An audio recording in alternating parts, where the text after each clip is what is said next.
P on it.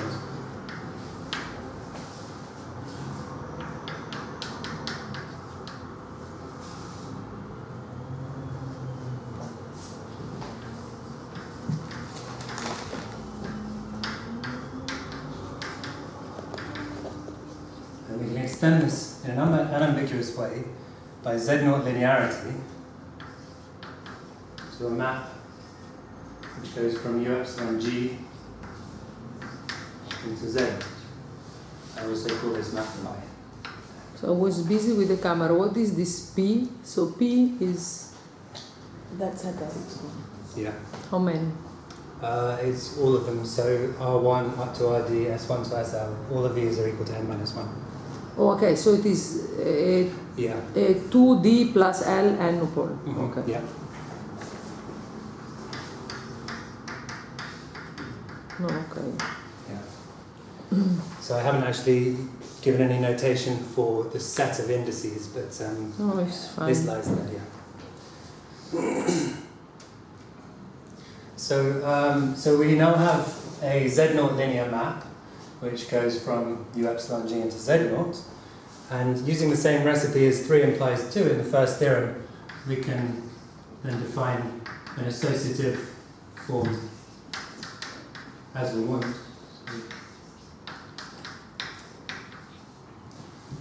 So this one is going to take xi, xj. These are both indices of the prescribed form. And it takes them to phi xi times xj.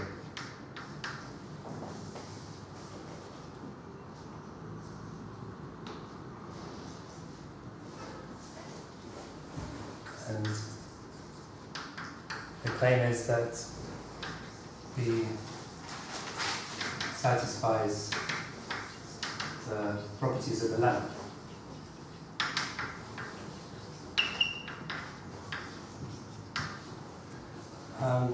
So there weren't that many properties in the lemma. Most of the properties were of the algebra U or the algebra Z0. B has to be both associative and non-degenerate. Those are really the only things. So the associativity is quite obvious just because of the way that we've defined it. Mm-hmm. So the check here,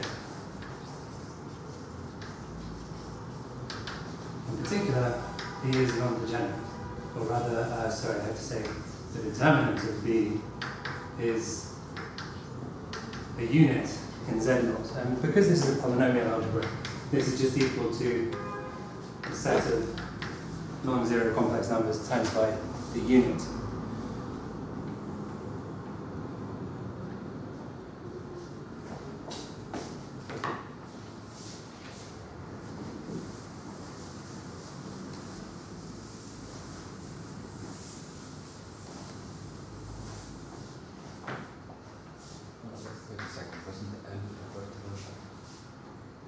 The units in Z not. Units in Z not. L to the M.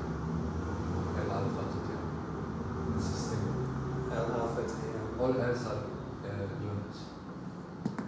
All L's are units. All elements. Oh, sorry, yeah, It's yeah. this thing I'm where- thinking of the algebra Yes. case. This is not a polynomial algebra, is it? No, it's like a Laurent series. Anyway, that's not actually needed, Yes, so it's- yeah, thank you. Okay, I'll stop there.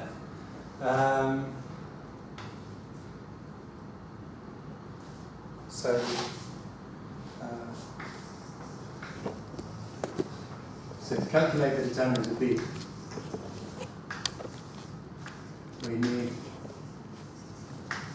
to order the index set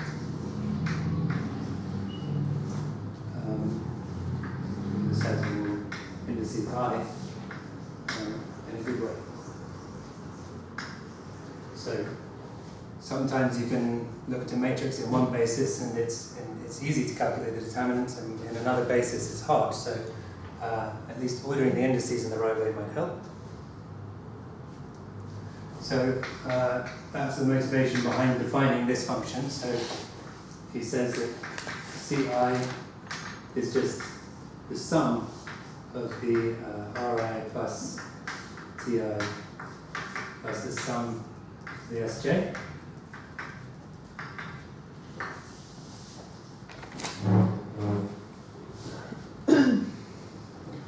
So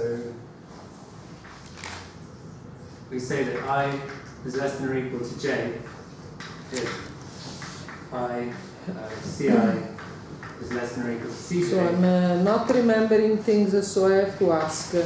So we apply the lemma where z is replaced by z0, right? Now, our algebra is finite. So u epsilon g, we proved it was free over z0. We proved it at some point, right? This was one of our starting points. Yeah, we didn't prove it, we stated. This is why. Okay. All right. It's from the Poincaré Yeah, okay, but so that was not proved. what? The fact that it is free over Z0 that was from the fact that we have a Poincaré and that Z0 is No, what bothers Which is me the one is, I tell you what is my problem. So B goes, I Is that see, so? goes to Z0. So the determinant, So the determinant will actually be an element of C0 because the matrix at B is just going to be, you take a basis for this guy over this, and then you just you evaluate the basis elements pairwise in this form, and then you put those entries into a matrix, and then you take the determinant, that's the determinant that I'm looking for. so you're computing the free Z modules. Now okay, so there's Z modules, okay, but Z is commutative, right? So it won't give you a problem. No. That is the point. Yeah, Okay. the determinant is well defined. Yeah, it is well defined, yeah. Within the modules, it doesn't matter if left or right because Z0 is commutative. So, okay, no, go ahead.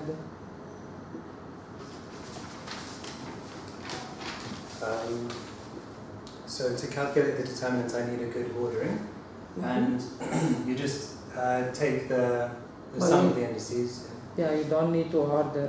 I mean, it doesn't matter which order you choose, you'll get the same determinant, right? You will, yeah, but if you want to, so that in order to give the proof, so his proof, it kind of, it involves putting it into a nice order and then saying now the matrix is block anti-diagonal and block anti-diagonals are easier to calculate. No, there might be an order which is better in order to make the computation. Yes, but it will be no matter which order. course. Yes. Yeah, it'll be the same. So, Quante scelte? Questo l'ho visto. Quante ne fa di scelte? Che non ci dicono. Sì, tante. Sì, esatto. and then we refine this to a total order on the set of indices. So this is the order in which I'm going to do the calculation. Any refinement is fine. Yeah, any refinement is a degree of freedom. So we put it over there. So we also define this involutional set of indices. So I dash is just defined to be p minus I, and we just do pointwise subtraction because all of the terms in P are maximal. This will give you another index of the correct form.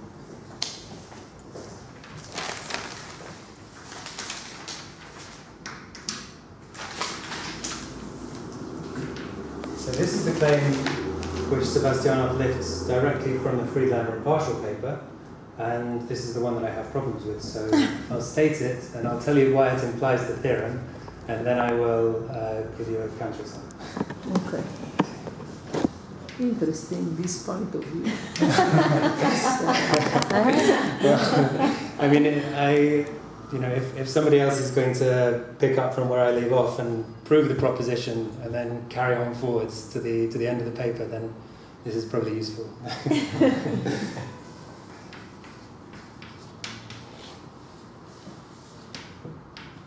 so we suppose that we have two indices I and j, and that they fulfill this condition.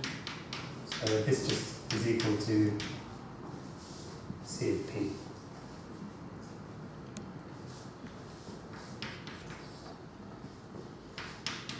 So if I is not equal to j dashed, then he claims that B of xi xj is 0, and if I is equal to j dashed, then B of xi xj is equal to, well, this is non-zero complex number. Aspetta, sto ancora scrivendo. Chiedi. So the hypothesis is if I is different or equal to j prime. Yeah. Okay. What is I That J he prime? defined it. I prime, I didn't put it, yeah. So P minus I, okay. Okay, so I'll put the next bit on another board. Please. I'm just going to draw a big matrix. So if this claim holds, then the matrix of B has a very nice form, and you can see straight away that the determinant is a unit. It's just going to be a complex number, in fact. So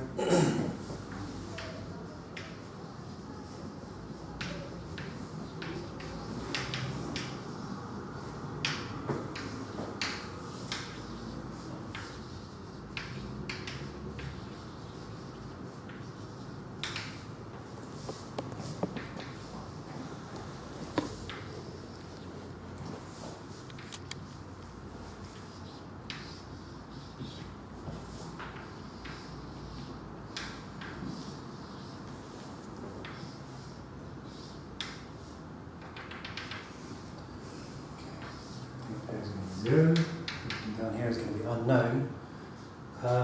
So what are these distances here? So this first one is when these are the indices for which ci equals 1, and then you have ci equals 2, and then finally up at the top you have the region where ci is equal to 2d plus l times by l minus 1. Okay, so these blocks, they correspond to regions where C is constant. And then we have, I don't know quite how to describe these things here. So in these blocks here, you're going to have basically the matrix, permutation matrix of an involution, except you normally have zeros and ones. In this case, you're going to have non-zero scalars in all of these entries here. So these non-zero scalars will, so the idea is that, if we choose a column, then this first rule here says that when you're below this box, all of these have to be 0. And this rule here says that within this box, in this column, there is precisely one non-zero value. Okay, and that non-zero value goes somewhere. And the fact that the position of the non-zero value is determined by this involution means that this matrix will then take the form of a permutation matrix of an involution. So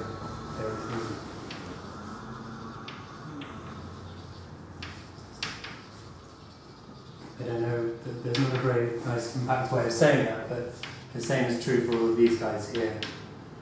So these are all permutations of involutions. What do you mean permutations of involutions? Well, What is this word? This is very bad terminology. No, bad or good, they just say. So what it means is that these are permutation matrices corresponding to involutions, except I see, they, very clear. But they're not ones and zeros. The ones could be replaced with non-zero scalars. Okay. So modulo T, modulo maximum. Yeah, exactly. Okay.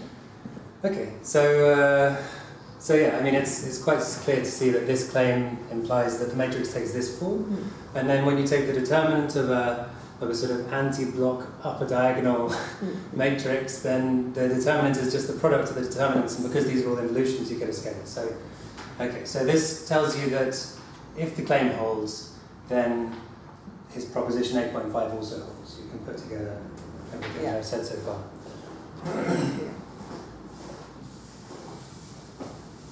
Okay, now I'll tell you why the claim doesn't hold.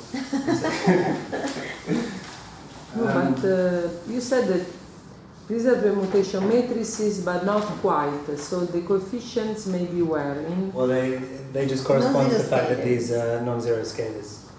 They'll be precisely. They will be scalars. Yeah. He said no. He said they're not scalars. The coefficients. Yeah, any non-zero complex number could be. Ah, okay, but not the elements of Z0. Really numbers. Yeah, or I mean, maybe I should say here, like, because this form evaluates inside Z, and so the claim is that these things lie in here. But what is in the? This could be anything there. Down here could be anything, yeah. But the determinant is still, you can calculate it just from this. So so roughly speaking, this argument is fine when you're working with the enveloping algebra of a restricted algebra, because when you take the commutator of two generators, so two things from the algebra, then the extra term which you pick up lies in strictly smaller degree. So it contributes something strictly smaller to the term sort of CI, if you like. But this isn't the case in the quantum group setting, where you can have relations which are sort of not graded. You can pick up sort of higher powers just by commuting something. So now you're going for the counterexample you were saying. Exactly. So the problem is I can find boxes in here where you have more than one non-zero value in these spaces here. So I can't show that any of these are non-zero, but I can show that these can have more than one non-zero. So then it's not clear at all that the determinant is non-zero. Is non-zero. Ah, so there will be the zero determinant. That's There There could might. be, but it's still not clear at all. So the example is nice and small. So we have SL2. Wow. I think I have to Julian, assume. it was you? No. No, I'm But joking. it's, we found it out Just together because when we were Julian is discussing very it. fond of Yes, us. I like this. If you understand this, you understand it. No, but so I have a question. Okay, maybe you give the counterexample, but it's like you are claiming that the claim or the result is not The claim. true. Just the claim. He's Yeah. discussing the claim. Yeah. But this doesn't mean the result could still be The true. result- No, yeah, he told us. In fact, I'll give you a I reference in a want- moment as to how you can prove, at least for the quantum group, you can prove that it is true, but you need to take a different form. So you need to define phi in a different way. But I'll also talk about why the argument for U e to m is no good. So at least I'll show you this because it might be useful if you want to try to Non è repair chiaro, it. sai, se No, la ha detto che dimostrazione no, non è ma chiara. I have to understand because you seem to be saying different things. So we are inside right now of trying to prove that The claim. yeah, the determinant of B is Z0 cross, which is non-degenerate, this form. This is the claim.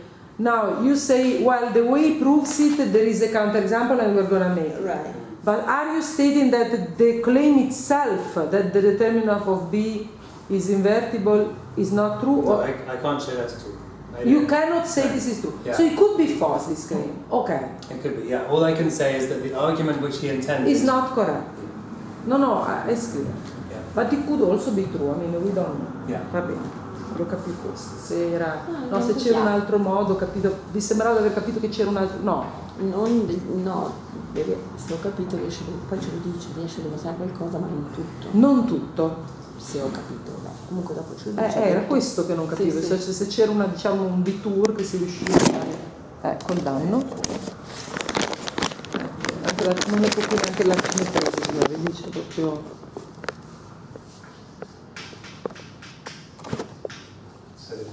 for SL2 is just generated by these three elements, and there's a relation where you sort of have it's almost a commutation relation. You swap around EF and you pick up something which has a coefficient of epsilon to some power, and the result is something involving L squared. So these are the relations from the second section, where the fourth stage. Mhm. Yeah, exactly, yeah. So these are not the original sort of x plus and x minus, this is little e and little f. But can I ask some? Because there is a problem with this relation, because he's modifying the example. On the right, you have the commutator where epsilon, where c is delta, where the constant is delta. There should be a delta ij, but because I is equal to j and it's No, not. I mean the exponent. You mean out here? The exponent of epsilon? Yes. Yeah. What I'm saying is that on the right you have the normal commutator, Yeah. Isn't that right? and it's fixed. Yeah, and on the that's left, right. and on the left you have something that depends on a constant. The c. I see what you mean. Well, I mean, this is what's written in his paper. No, I think it We don't know the subject very well. But the on the way right, it defines. but if this is the This should be information- L, you mean? No. I'm saying that on the right it's you have something constant. So, well, And on the left, you have the something. thing is that this constant depends on your choice of E and F. Right. So you can change E and F, and then you must also Right, change C. right. Of course. So, yes, I misunderstood.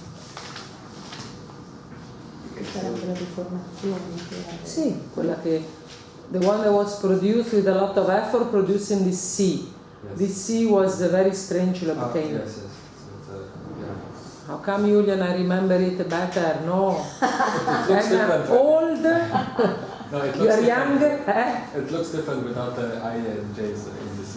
Ah, look at you, you're worried about that. This is SL2, union. Eh? Well, I don't work with this page. I use the standard one. Me too. Yes. But then you will not tell this as it proves the conjecture. This seems to be far from the conjecture still, right? No, because it we would, looked with Lewis where it comes up in the part of the proposal, where you mean the fact that Because these things seem far to the conjecture. no, I mean, it is a crucial point somewhere. no, I don't doubt that this is a crucial point, because of course he leads towards that. I'm sure he doesn't do things to lose time. But I'm just saying that it's not evident to me how this existence of this B is related with conjecture, right? Well, the fact that it is from Frobenius. Yeah, it's the first characterization of Frobenius. At some point, he needs to invoke just this isomorphism between the left regular and the dual. I see. So you will need that. Yeah. Okay.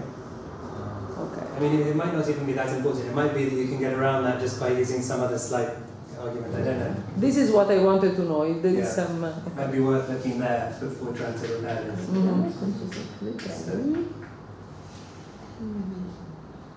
Okay, so this is the M minus 1, M minus 3, 1, 1. 1, 0, and minus 1. So this is I dash calculated for your convenience, and you can see that it's not equal to j dash. And then if you add up the indices, as is suggested by the claim, well, you can see that these, in this case, are equal to 3 times n minus 1. So this is satisfying the conditions requested by the claim. So the claim itself implies that b xi xj should be 0, and I'll give you a calculation to show that it's not.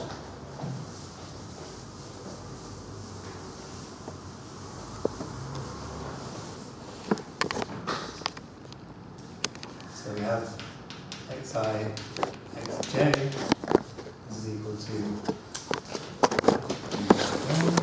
n minus 3 e n minus 2. I think that's right. The minus 1 is. Okay, so this is equal to epsilon to some other power. So what I'm doing here is, first of all, I'm swapping the e and the f.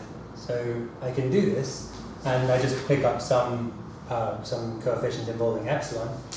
And I also pick up another term. So first of all, I'm going to write down the first term.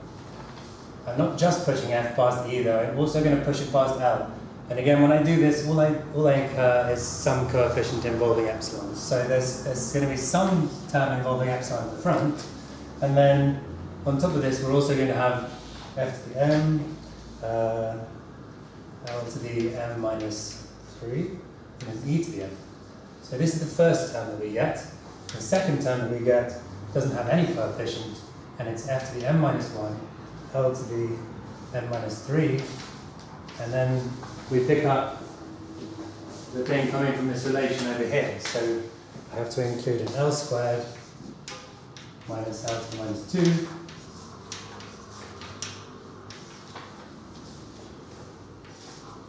And then there's this here. And then the problem is that this thing is going to give you, well, it's going to be one term which involves, okay, I mean I can write it out. So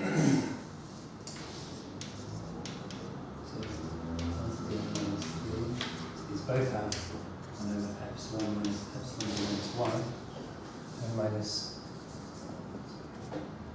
Sure. so 5 1. Okay. So this is the term I get here. I have 3 basis elements. This one gives you nothing in the bilinear form, this one gives you nothing, but this one here, well, the index I is precisely p. So this thing here is xp. And so, well, when you take the xi, xj, what you're going to get is this coefficient here. Okay, so that's non-zero. Contrary to the claim. So, as I said, we're inside one of these boxes here. So, so wait, the claim was that OB should be 0. yeah, Haha, I Yeah. see. And it's non-zero, yeah, right? okay. So, This is very important, it must Yeah. be 0 there. yeah, because now these things here are not these nice permutation matrices. These are Or whatever, And You yes. see, the problem comes from this L squared thing K. If you don't have the L squared. so that's a shame, isn't it? No, wait, so, no, wait. So you get XP. So, no, wait, let me conclude this. So why this is equal to, Because this is exactly the maximal exponent, Hmm. you see, that you get. The bilinear form, Where so was- this thing here, its job is to That- pick out the the- Yes, coefficient. yes. By P, Yeah, right, so this is XP will be the leading one. right? yeah. Okay. But there's a solution to this problem, which is that Okay, what was that?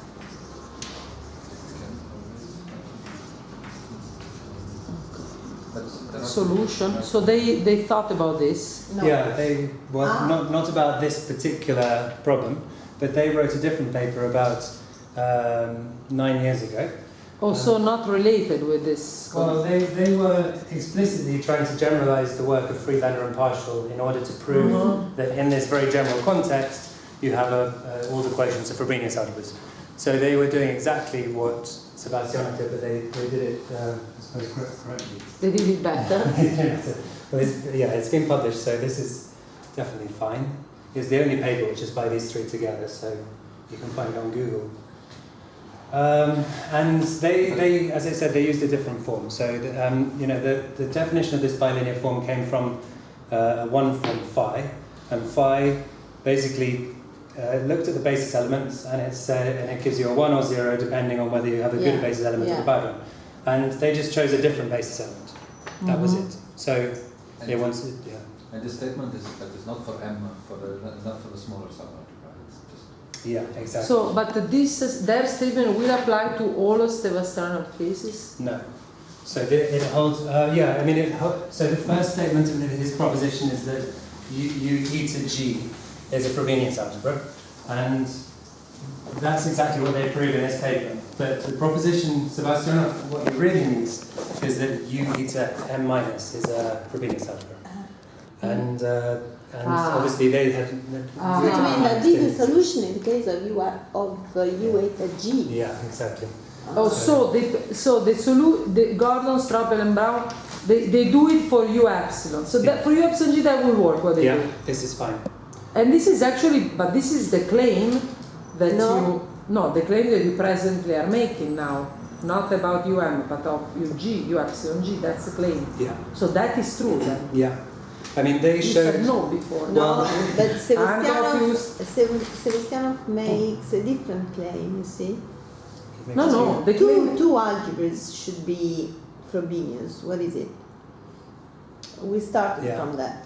It should be, so Sebastianov says u e to g. Not just u eta g, but also u eta m minus 1. M plus minus. Oh, this is the lemma. So the lemma is u eta, that must be u eta g. U eta g we don't, but okay. Well, I mean, when I say that this is done for u epsilon g, I mean that they prove this, they show that there's this universal form and that it gives you forms on all of the quotients by kernels, kernels of characters of these things. Okay, just a second. They prove u epsilon g is Frobenius. We are happy about this. U epsilon g is infinite dimensional, so actually what it is that all of its finite dimensional quotients, u e to g, those are Frobenius. Not Frobenius. I said it wrongly. U eta g has b, which is as a form b, which is non-degenerate. This is what they proved. The claim about the So let's say this way: the solution. This gives us a solution. That is, this gives us a proof of the lemma in the case of u eta g, but not in the case of u eta m minus. So I'm still slow. How do you prove that knowing that b exists on u epsilon g? You modify. You have it. You modify. As I understand. Yeah. Are you going to do? You are going to do it. You mean when you have one on u epsilon g, how do you get one on u e to g? That was part of the second lemma, I think it was. I think the question was, do you give the form explicit? No. Yeah. No, you don't Volevi la forma understand. esplicita No, che usi in quel caso. So we claim that u eta is Frobenius. We found the b eta. Oh, I see. No. And We proved it. No, I'm sorry. So, okay, once we prove it for u epsilon, we will have it for u eta. Yeah. Okay, no, I'm sorry. I just missed this. Yeah. So, but he needs it for an extra algebra. Okay. He needs it for another algebra. Yeah, exactly. So the situation is much worse for u e to m. So he says, I'll put it in inverted commas. So u e to m minus is Frobenius. It's another claim. Okay. Then this is another lemma. Well, it's another claim in the proof. Yeah, I mean, I haven't really written anything about this. I was going to write it up just to illustrate what goes wrong when he tries to do. So he now makes another. So this is another claim, not strictly related to what we. It's in the proof because so his proof was saying I has see. one claim which has this problem and then for the other thing he tries So to, he says that, but that one, but then this gives problem. This is definitely false, yeah, because this form b eta it eventually came from something I called phi, and phi restricts to 0 on u epsilon m minus. So This is the real problem. Yeah. Not the other can be fixed, sort of. no. but this kind of problem also would be Well, no, because we just discussed this yesterday, Yes. and we thought that maybe you could modify. So you could start just inside u e to m, and you could just run through the same argument as he tried to give for u e to g, construct a form which just belongs to UE to M. It's not the restriction of something from above. And this might allow you to try and, resolve the situation. But you can give counterexamples just like this one. Yes. We found But one. probably what will happen is that you can use the form that the three of them have used to show, and you use the construction given for that form. But No, because the difference between their form and his form, so I said that you just have to choose a distinguished basis vector, and their distinguished basis vector, it still doesn't lie inside UE to M. Yeah. Oh.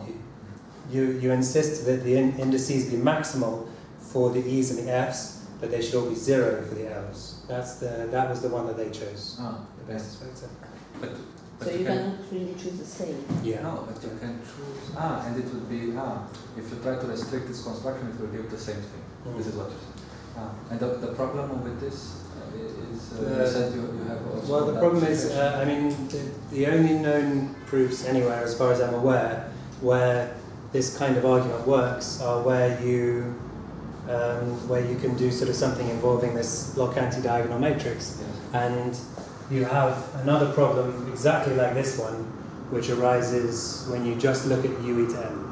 Do you know exactly? Do you have it written? Well, you told me yesterday that you have something in type B2 like this, where you have like F1, F2, and F3. This is what you have? This is B2. This is the quantum group.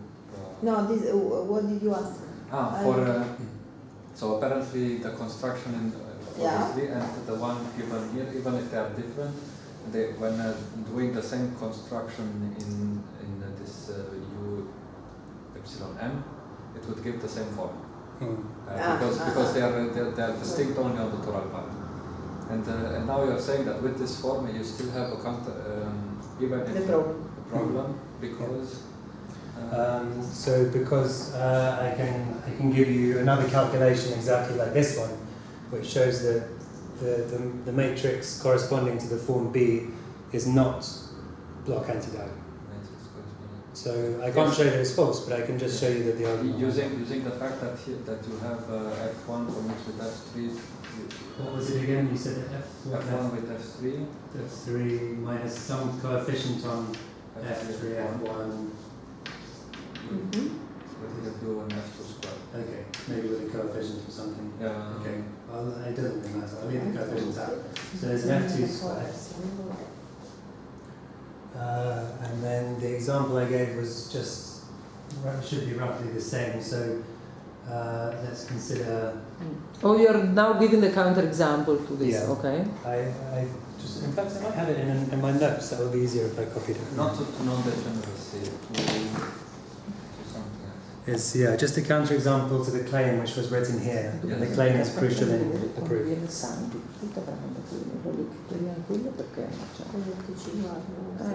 No, ma se vengo con benefici, posso guardare rapidamente.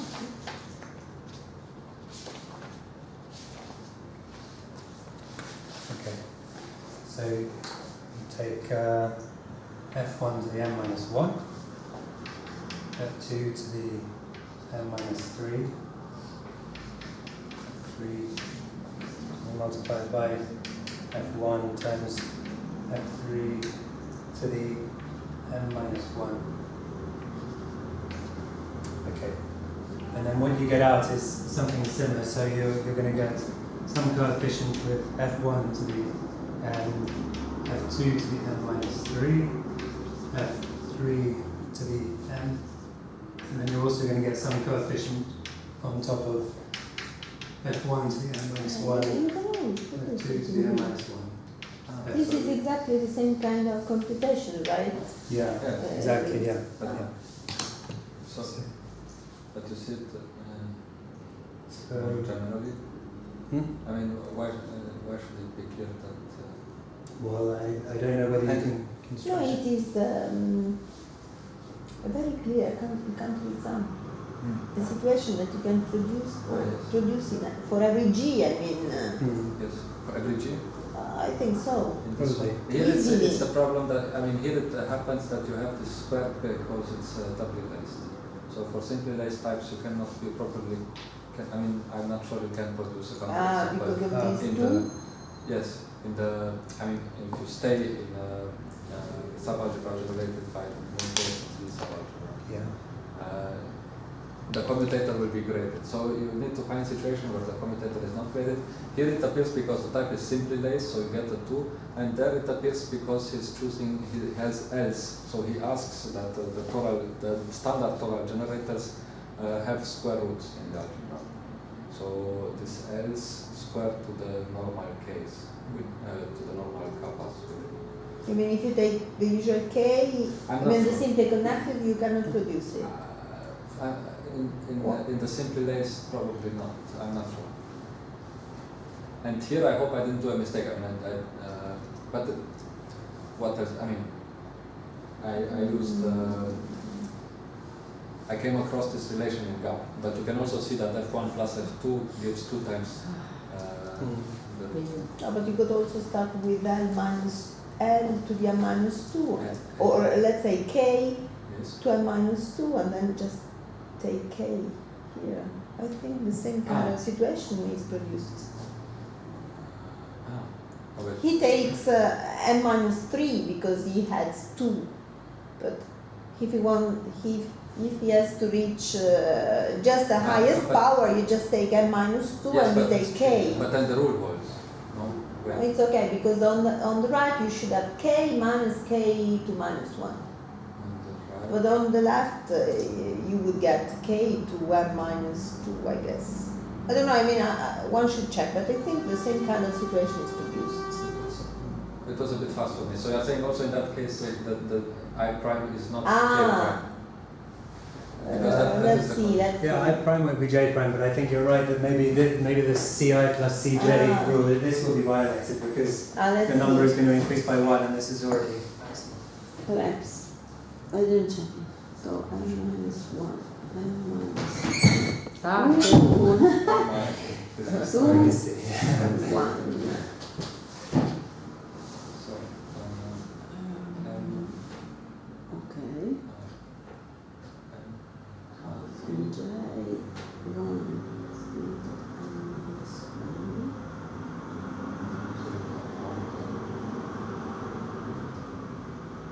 Okay, so I prime would be 0, 1, and minus 2. And minus 2, so Yes. it would be different again. minus 2. But the other one? It Yes. is, I just left it as it is. Yes. But then you don't have, we are under the assumption that the sum is. But this should be less than or equal. Sorry? CI plus CJ should be less than or equal to 3 times N minus 1.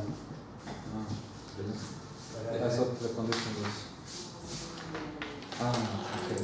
Oh, but this is bigger, it's true. Yeah. You're right. It is 3n minus 2, this would be. It's gone up by 1. It is bigger. It's not exactly clear why it appears to me. And it's really strange that it appears in the doubly laced case. Yeah. It isn't. I'm not sure. I mean, it doesn't seem like there's an awful lot in place to stop this from happening in lots of other situations. Mm.